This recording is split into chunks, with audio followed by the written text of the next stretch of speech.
viewers ho jo si ama sapinin GMFDI office Monaco nen kangai lut naw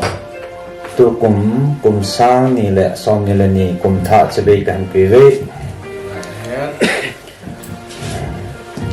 kain het sa no mo chu thil dang he po in ning kum 2021 Christmas masanga ko nen hi channel wa video part tu chan hi ina cha ana ki upload man tha po in here chu viewers ho mi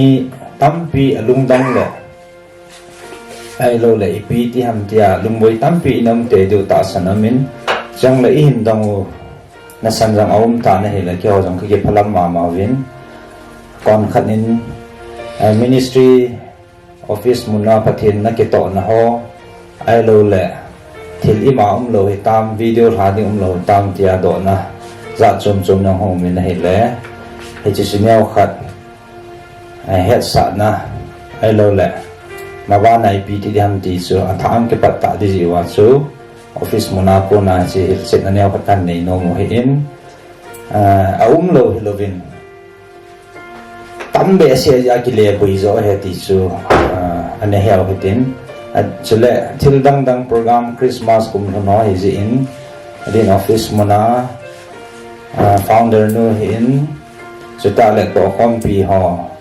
buina sum program atamin chulai Mona ahung jong atamin taw na ngai cha ahung jong atamin game crusade program ho to ong te ko ma le hetia cha ka boi be se ji wa so hung te haman lo zo he ti chini ne he thim de wa ka hung taw naw hin tin tu jing jong ka boi win adin tun jong office Mona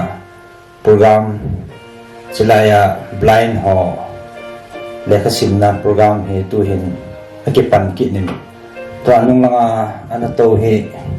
hikim te ho jong le chilaya blind school iti di home ministry Mona he lekha simna nga hong kun si he win amang nga het the nang khalia ko in dop pi le ki pa men te nung nga na thil ho nga ki chai ta lo so na oi pu thang boy kha da choi hin da so he cho ho he to ai mo le kha sim ke pan he win office Mona boy changa to chum thil tam pi ta he ke ho jang boy jing ka he ve ti chu kong khe so hin tin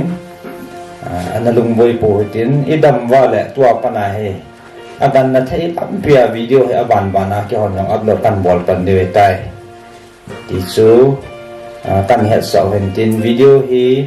igin cha do sanga tam zo le ai lo le na sa che hi ma hi in doi la kaw na bol ho ai lo le la kaw bo na to na ho lo hi tam ti chan question amen lo chana chu ke ho jong hin e pi ti se da ki ke pa zo he sanga sa lo chu ki dei zo he lang khana hen la lo mala atap amasa sanga he atam che jingen satan ho jang kino ma he tan tin thagaw bo na to na atam che tam pi atam zo hi ke ko ya ban bana hong ke ha pan de tai ti chu tunia hi office Monaco na het sa na kan ne hen tin thanom ta le hong ke ha ting la ban bana masanga bang inavet na wa no nam na mun wai sla office Monaco thin na ke to na ho